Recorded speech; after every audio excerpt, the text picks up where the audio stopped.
السلام عليكم ورحمة الله وبركاته. بما ان المدارس قربت يبقى لازم نوفر ونعمل العيش الفينو في البيت. هتعمليه وهتوفري كتير جدا في البيت، بيطلع طعمه احلى وطريقته سهلة وبسيطة جدا. زي ما انتوا شايفين قد ايه هش وطري. انا النهارده في الفيديو عملت معاكم نص كيلو بس من الدقيق. طبعا انتي ممكن تضاعفي الكميه وتعملي كيلو او اتنين، ولما يبرد بتعبيه في اكياس وتشيليه في الفريزر، تطلعي على قد استخدامك، بيطلع كانك لسه عاملاه دلوقتي، وهيقعد معاكي فتره كبيره وتريحي نفسك بقى من العيش الفينو بتاع كل يوم وقت المدارس.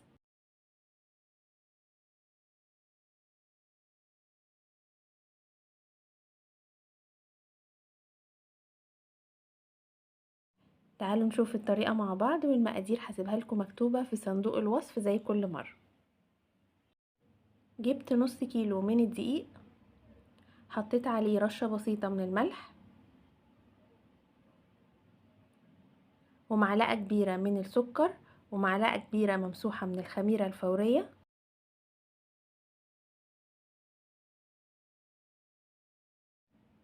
وكمان معلقة كبيرة من الخل، وربع كوباية من الزيت. شفتوا بقى قد ايه هو سهل ومقاديره بسيطة؟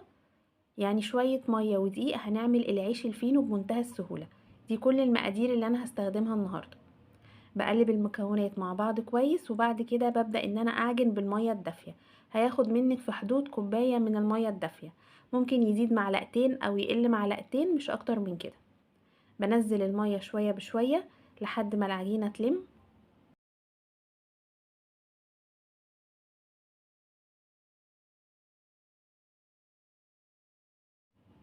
انا هنا استخدمت الكوباية كلها، وحسيت ان العجينة لسه ناشفة شوية محتاجة مية كمان، فزودت كمان معلقتين مية على الكوباية.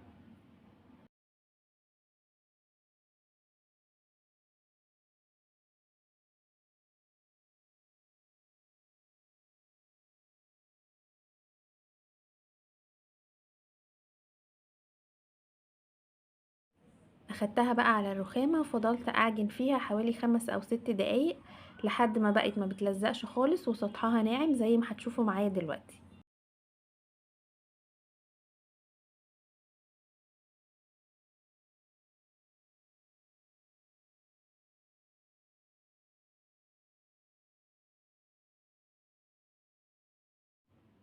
هحطها تاني في البولة وهغطيها وهسيبها لحد ما تخمر وحجمها يتضاعف بالشكل ده.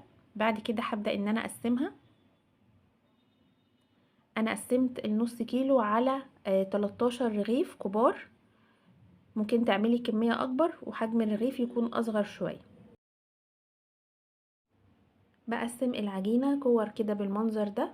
حاولت بالشكل ان انا اخلي الكور كلها تقريبا نفس المقاس عشان يطلع العيش كله نفس الحجم. ممكن لو انتي حابة تكوني دقيقة اكتر وعايزة بقى العيش كله بالظبط نفس الحجم، تستخدمي ميزان. حجم الكورة تقريبا هيكون معاكي حوالي 4 جرام. ده بالنسبة للرغيف الكبير. لو عايزة تعملي رغيف اصغر شوية فممكن تعملي 3 جرام او 2 جرام ونص.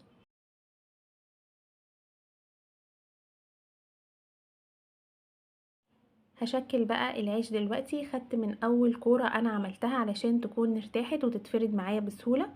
بفردها كده بالشكل ده، وبعد كده ببرمها زي ما انتوا شايفين كده، وبقفل الحرف بتاعها كويس علشان ما يفتحش في الفرن. وكمان بقفل الطرفين، وبحاول ان انا اظبط شكل الرغيف كده واسويه، وبخلي الحتة اللي مقفولة من تحت. شايفين بيكون رفيع ازاي؟ طبعا لسه حجمه هيزيد لانه لسه هيخمر مرة تانية بعد التشكيل، وهيزيد كمان في الفرن. فما تقوليش ان كده لا الرغيف هيبقى رفيع جدا، لا ده لسه حجمه هيزيد زي ما شفتي معايا في الاول.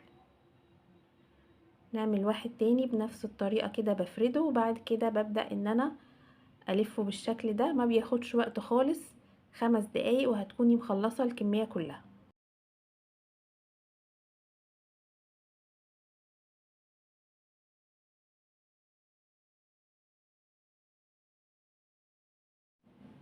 العيش اللي انا بخلصه برصه في الصينية دهنها كويس بالزيت علشان ما يلزقش، او ممكن تستخدمي ورق زبدة.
بعد التشكيل بغطيه وبحطه في مكان دافي لحد ما يخمر للمرة التانية وحجمه يتضاعف، هيكون بالشكل ده.